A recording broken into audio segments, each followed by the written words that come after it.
Assalamualaikum warahmatullahi wabarakatuh. Perkenalkan, nama saya Sandy Aulia, NPM 23082600055, remediasi blok Special Science. Di sini saya akan mempresentasikan diagnosa tentang keratitis bakteri. Kita mulai dari definisi terlebih dahulu. Definisinya adalah inflamasi kornea yang disebabkan oleh infeksi bakteri, ditandai dengan ulkus kornea, infiltrat stromal, dan respon inflamasi sekitar kornea. Adapun etiologinya ada Staphylococcus aureus, Pseudomonas aeruginosa, Streptococcus aeruginosa, dan sebagainya. Kemudian faktor resikonya ada trauma mata seperti kemasukan benda asing, kemudian goresan. Kemudian penggunaan lensa kontak ini yang banyak terjadi. Kemudian ada kebersihan tangan atau mata yang buruk, penggunaan steroid topikal jangka panjang, DM, kemudian paparan air yang tercemar, misalnya berenang, airnya kurang bersih. Kemudian ada kebersihan alat kontak lensa buruk, kemudian ada defisiensi vitamin A, kemudian ada pemakaian obat topikal yang tidak sesuai anjuran. Adapun patofisiologinya itu adanya cedera trauma, kemudian dia menyebabkan gangguan epitel di kornea kita, kemudian bakteri itu menempel dan berkolonisasi, kemudian dia memproduksi enzim dan toksin, kemudian merusak epitel pada mata kita dan stroma pada mata, kemudian dia menyebabkan respon inflamasi, khususnya pada neutrofil dan sitokin, kemudian menyebabkan ulkus pada kornea.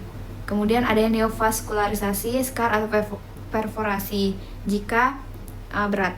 Kemudian ada pun diagnosa bandingnya, ada keratitis jamur, keratitis alergi, keratitis herpetik, keratitis akantameba, kemudian keratitis akibat trauma non infeksi. Kemudian bisa diagnosis bandingnya sindrom mata kering berat. Kemudian cara menegakkan diagnosisnya, di sini ada anamnesis. Anamnesisnya biasanya dijumpai nyeri, merah, kemudian fotofobia, silau terhadap cahaya, kemudian matanya berair, penurunan visus, kemudian ada riwayat trauma, kemudian ada pemakaian lensa kontak. Pemeriksaan visusnya biasanya visusnya normal, kemudian ada slit lamp, itu jumpai ulkus kornea, infiltrat, kemudian edema, kemudian hipopion. Kemudian ada pewarnaan fluoresen, itu defek epitel. Untuk pemeriksaan penunjangnya itu ada kerokan kornea, untuk pewarnaan gram, kultur dan uji sensitivitas. Kemudian ada mikroskopi konfokal. Kemudian ada pun tata laksananya itu bisa kita kasih antibiotik topikal intensif sesuai kultur atau sensitivitas. Pertama diberikan empiris. Kemudian kita berikan obat tetes chloramphenicol eye drop 1%, tub nomor 1 tetes setiap 1 jam.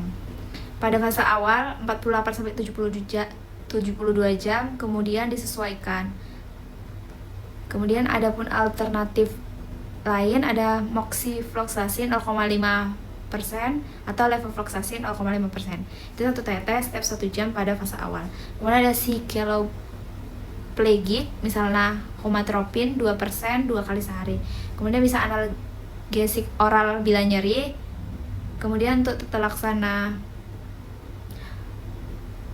non farmakologinya bisa kita kontrol ketat, kemudian kita edukasi pasien, kemudian terapi sistemik bila keratitisnya berat atau ulkusnya berat.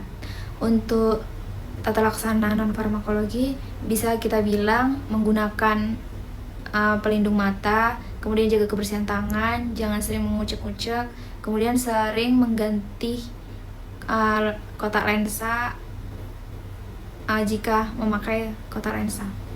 Kemudian ada komplikasinya, itu ada perforasi kornea, ada abses kornea, ada endoftalmitis, ada neovaskularisasi kornea, ada penurunan visus permanen atau kebutaan. Untuk prognosisnya baik bila diagnosis atau terapinya diberikan dini atau segera. Prognosisnya buruk bila terlambat ditangani, kemudian ulkusnya dalam, kemudian melibatkan aksis visual atau terjadi komplikasi. Sekitar 10-20% biasanya kasus dapat mengalami penurunan visus yang permanen. Baik, mungkin itu saja yang bisa saya sampaikan. Berikut ada referensinya di samping. Kurang dan lebih saya mohon maaf.